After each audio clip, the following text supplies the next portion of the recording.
Welcome back to How to DeFi the System, where we learn about decentralized finance, how you can get into it, what it's all about. So today we're going to be talking about Bitcoin and just giving you a brief introduction to what it is, why it's important, and why decentralized cryptocurrencies are actually useful to us. So to understand the history of Bitcoin, you first have to understand that people have been trying to develop digital currency since the internet was created. But there was always one big issue, and that was the double spend problem. Now, the double spend problem is very simple. If I have a dollar and I have a digital dollar, what stops me from giving that digital dollar to two people at the same time?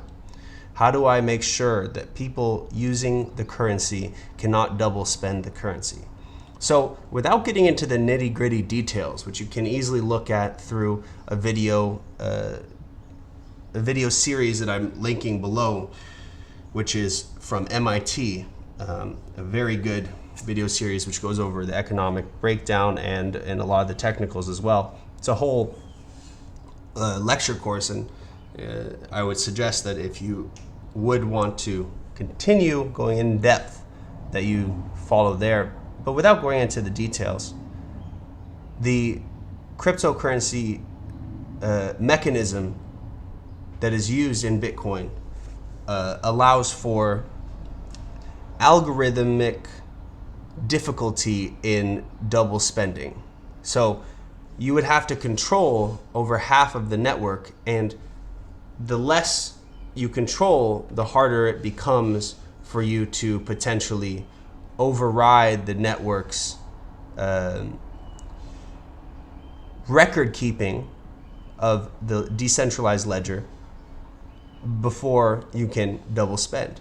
So Satoshi Nakamoto was the first to describe this idea in a white paper, which is the infamous Bitcoin white paper.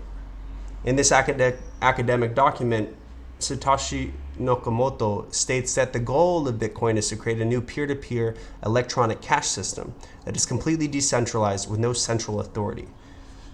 Some say Bitcoin was created in response to the global financial crisis in 2008 to put power back in the hands of individuals who suffered from the greed of large banks and central authorities which held all control. And that's exactly what we are here for at DeFi the System. So what is Bitcoin actually?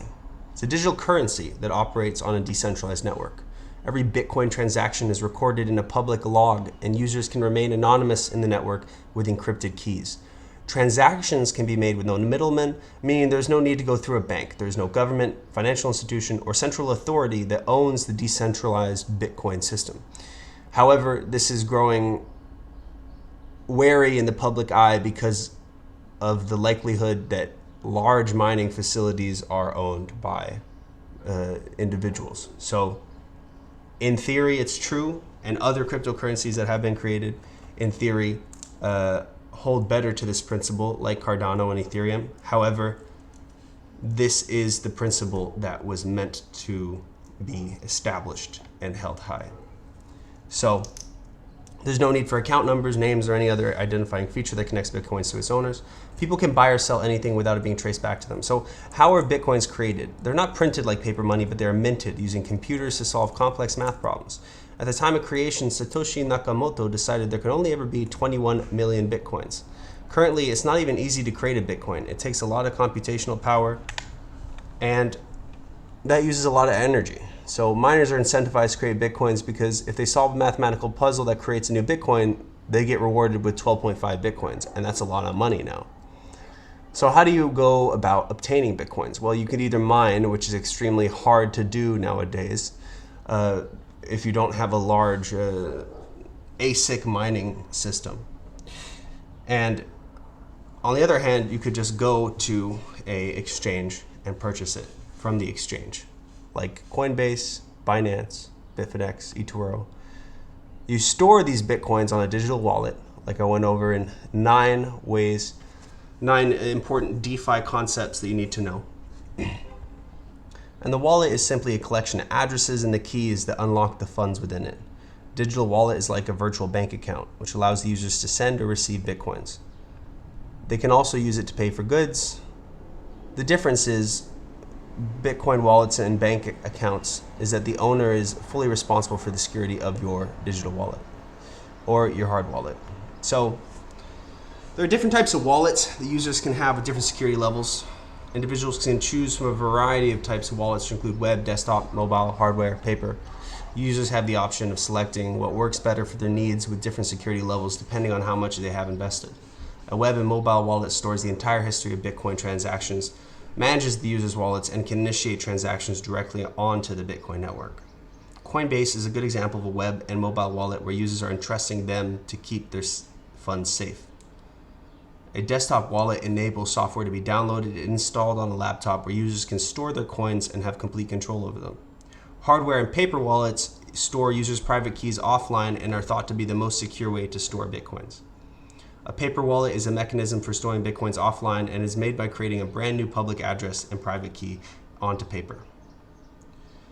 So the technology that drives Bitcoin is called blockchain technology. It's a public record of all transactions that are shared and maintained through a global consensus among everyone participating in the Bitcoin network.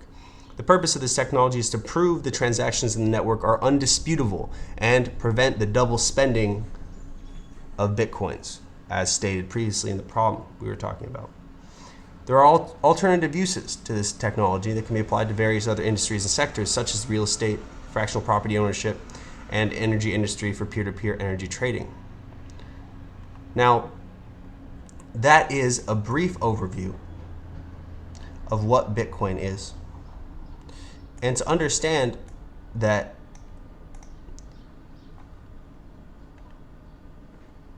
there was a long time from like 1998 to 2009 where people were trying to find something like Bitcoin.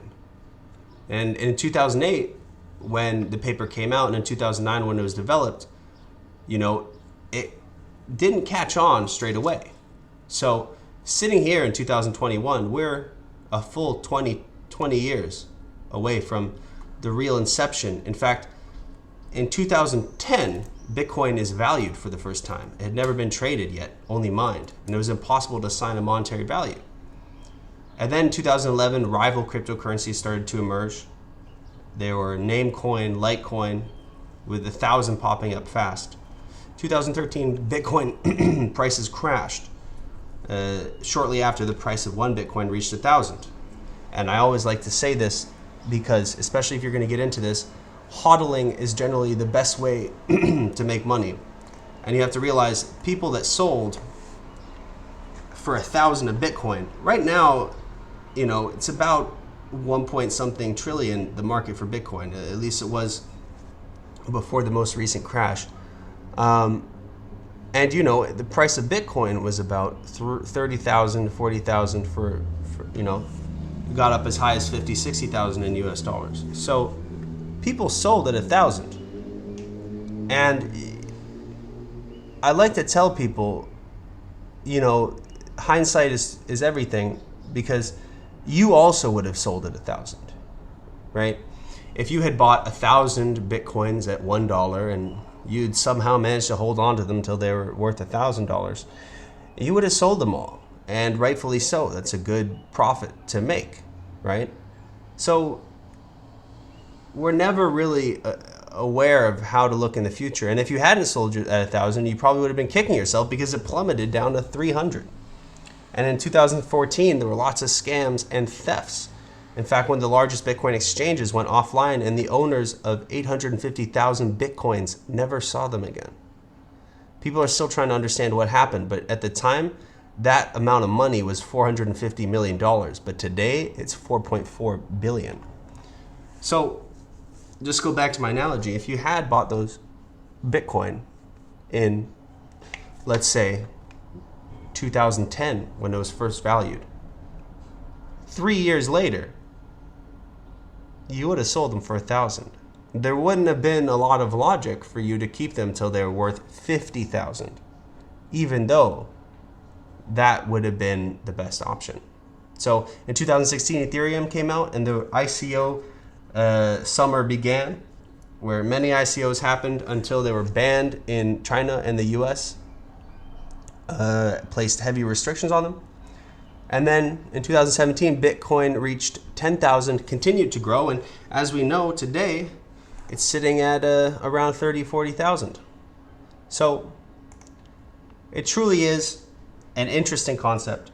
You know, there was a lot of challenges in creating digital currency in the beginning.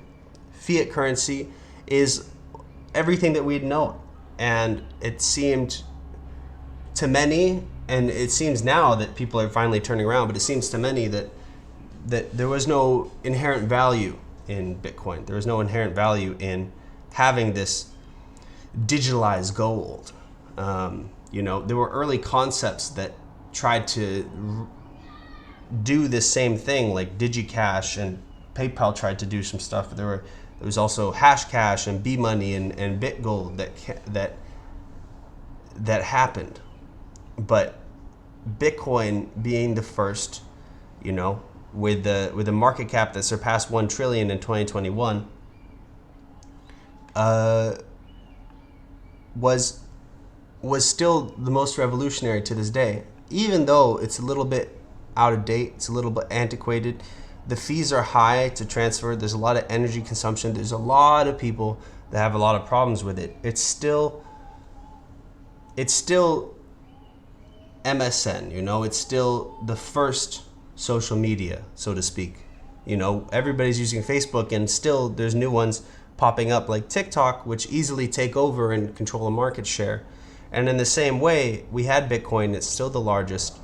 It's still maintaining dominance, but you have Ethereum and Binance, Cardano, Polkadot, XRP, Litecoin, Theta, all popping up to become useful in their own right.